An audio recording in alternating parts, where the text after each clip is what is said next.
Hello and welcome to another Bolts Analysis. I'm your host Chris as we look at the Tampa Bay Lightning in the NHL, and as you might have noticed from the logo on my shirt, we're going to be having a metropolitan sort of kind of feel to this one because we're looking at the Carolina Hurricanes. Maybe this is the year that they finally win another Stanley Cup. Can you believe they actually already have one? Yes, it's true. 2006 against the Edmonton Oilers. Good times. And last year was pretty good times for the Canes. I mean, not quite that good, but almost as close as you can get. Made the playoffs for the first time in 10 years. Beat the Washington Capitals. That alone was fantastic to knock out the Stanley Cup holders, but they went one better. They swept the New York Islanders, and got to an Eastern Conference final.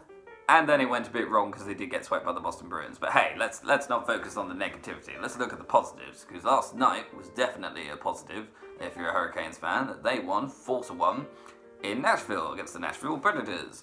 And I feel like it would be easy to say that the Canes have been disappointing this season. I just feel like they're not worse. They're doing about the same as they were last year. They're in a wildcard spot. That's where they finished last year. It's just obviously the expectations have been raised, and everyone's almost expecting them to be like, well, go on then, get another Eastern Conference final, go on. And you can't always do that. It's pretty tricky to do. And sometimes you kind of wonder if you should have done it. Look at Ottawa. Made an Eastern Conference final in 2017. How have they been since? Exactly. Moving on. Moving on from Ottawa as quickly as we can. Canes looked good last night. Going against a team that had plenty of momentum themselves. Nashville won 3 in a row. Nashville, like Carolina, are trying to get one of those wildcard spots. Only difference being that Nashville won one in the West, Carolina trying to get one in the East.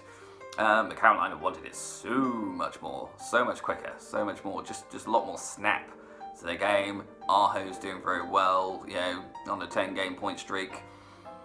Mrazek looks like he's getting better, having had a little bit of a dip in form.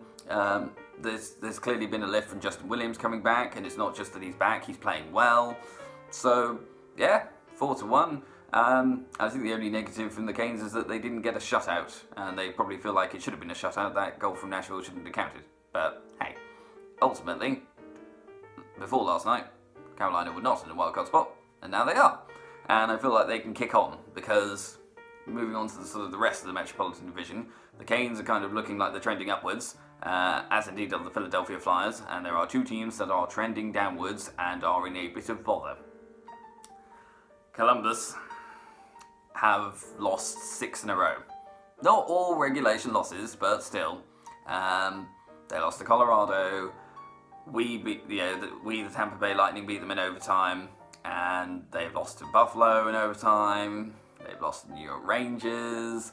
They've lost to Philly. They lost to New Jersey as well in a shootout. It's not looking good. It just kind of looks like there's been one injury too many. I think losing Seth Jones might be what's done it for Columbus. Just feels like they're still trying, but they don't have quite enough quality. And even Elvis Merzlikins, he's good, but he's a rookie. Like, he's going to have an off night. He's not going to be, he hasn't reached his full potential yet. He's still learning. So I can understand giving you a little bit of flack for last night because, 5 goals, 15 shots. But part of that is just the fact that Philly are doing very well and have a lot of momentum and don't have nearly as many injuries as Columbus do. So Columbus are one team that sort of look like they're going down, and the other one, and the Canes have been here before, the New York Islanders. At the start of the season, I would have said, New York Islanders, if they got back into a playoff series with the Canes, they would probably look for vengeance and they would probably get it. Don't feel like I can say that now, because Carolina look like they can score goals, and the Islanders don't. At all. Whatever positive there were before their current road trip seem to have completely evaporated. Shut out by Nashville, shut out by Vegas, and 1 goal against Arizona. And playing Colorado tonight, if any New York Islanders fan thinks that 1 or 2 goals is going to be enough to beat Colorado, Your optimism is misplaced. Colorado are very difficult to beat, love to score goals, and yes, they've lost Rantanen, but they do still have Landeskog, they still do have McKinnon, they've got Burakovsky, that's a lot of firepower. You're going to need to try and keep pace with them, and I don't think the Islanders can. They've slipped already down the standings. Last night they went from being third to being in the wildcard spot, and it wouldn't take too much of a shift for them to go out of the wildcards. So, yeah, I think if I'm an Islanders fan, I'm not panicking, but I am concerned. But yeah, I mean, it's just the nature of the Metro. You've got to stay in it the entire time. You can't let your sort of stamina go. You've got to. It's a slog. It's a slog. You can't just sort of stop 10 games from the end and think that you've got enough. No, you're going to have to fight right to the finish, and that's true of every Metropolitan Division team. It's true of the Washington Capitals. They probably thought first was home and hosed, but last night, these guys took it off them. Pittsburgh Penguins won 5-2 at home against Toronto, which some would argue is not particularly difficult, but still, they did it. And Pittsburgh are top. Pittsburgh are top and looking a very different team to the one that got swept by the Islanders in the first round of the playoffs last year. Very different. They've had injuries as well, but unlike Columbus, it seems to have actually made them stronger, and I guess they haven't had everyone injured at the same time. When Crosby was injured, Malkin was still there carrying the team, and so was Gensel. When Gensel then got injured, Crosby came back, and then Malkin's been sort of helping Crosby. Now they've got Zucker, who looks like a good fit. He's starting to score goals already. They look pretty good. They look like they're clicking, and they've got Tristan Jarry and Matt Murray at the back in goal, and that seems almost unfair. So yeah.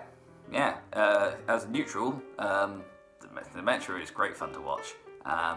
And maybe it's just the fact, as a Lightning fan, that we got swept by a Metro team last year. So I don't really feel like facing any of the Metro teams at the moment, with the possible exception of Columbus and New York, just because of the way they're going. But still, we needed overtime to beat Columbus, and it wasn't the easiest game as against the Islanders.